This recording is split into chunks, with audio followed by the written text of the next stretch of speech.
La photo que vous voyez derrière moi, on l'a appelée indifféremment son diffus, CMB ou rayonnement fossile. C'est cette dernière appellation que je préfère parce que réellement, c'est un rayonnement fossile.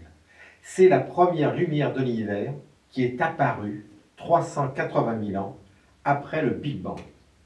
Vous allez me dire, s'il n'y avait pas de lumière avant, qu'est-ce qu'il y avait? Avant, l'univers était un brouillard noir, très dense, fait de matière indifférenciée. Sa température diminuait depuis le Big Bang, si elle était de plusieurs milliards de degrés au début. Elle n'était plus qu'à 3000 degrés et les photons prisonniers de cette matière allaient enfin pouvoir s'élancer librement, faisant naître la première lumière de la lumière. C'était 380 000 ans après le Big Bang. De quoi est composée cette photo? Elle est essentiellement composée de l'énergie des photons, énergie issue de la matière qui venait de naître. Cette matière était composée d'hydrogène, un peu d'hélium, mais essentiellement d'hydrogène. Cette matière est répartie de façon isotrope, c'est-à-dire homogène, c'est-à-dire la même partout et dans toutes les directions. Cette matière est répartie de façon isotrope dans tout l'univers. L'univers qui était au démarrage à plusieurs milliards de degrés, 10 ou 15 milliards de degrés, est maintenant à 3000 degrés. Cette baisse de température a permis donc aux photons de se libérer, de partir dans l'univers. Tout à l'heure, j'ai parlé d'isotrope, d'univers isotrope, c'est-à-dire partout la même chose. Or, sur la photo, qu'est-ce qu'on voit? On voit des points rouges, oranges et bleus. L'isotropie était presque parfaite, sauf que la différence de température entre les points rouges et les points bleus, cette différence maximum n'est que d'un 50 millième de degré.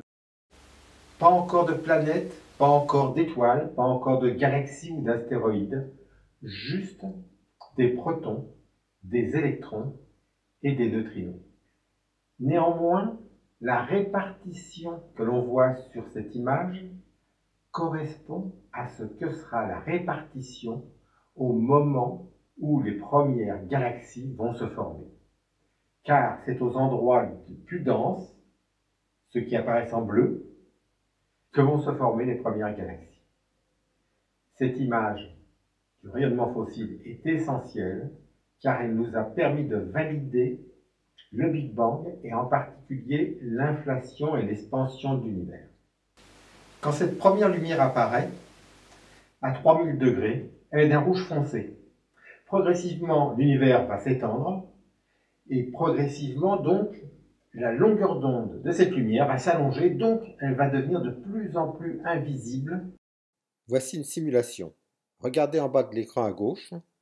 Sur la deuxième ligne, le temps y est noté. Il commence à 0,2 giga-années, soit 200 millions d'années, après le Big Bang, et se termine à aujourd'hui. Elle nous montre cette période qu'on a appelée âge sombre de l'univers et qui a duré pendant environ 200 à 250 millions d'années, entre le moment où le rayonnement fossile était trop faible pour faire de la lumière visible et le moment où les premières étoiles se sont allumées. Je vais maintenant vous présenter le télescope spatial européen Planck, celui qui a pris ces extraordinaires images du fond diffus cosmologique, le rayonnement fossile. Ce télescope, comme vous pouvez le voir, est beaucoup plus grand que moi puisqu'il fait un peu plus de 4 mètres de haut et pèse environ 2 tonnes. De l'autre côté, vous avez un autre appareil, celui-ci beaucoup plus petit, il est inclus dans le télescope. Ce sont les bolomètres, les appareils qui ont permis d'analyser la lumière, une lumière qui était quasiment au zéro absolu, puisqu'elle était à 2,7 degrés Kelvin.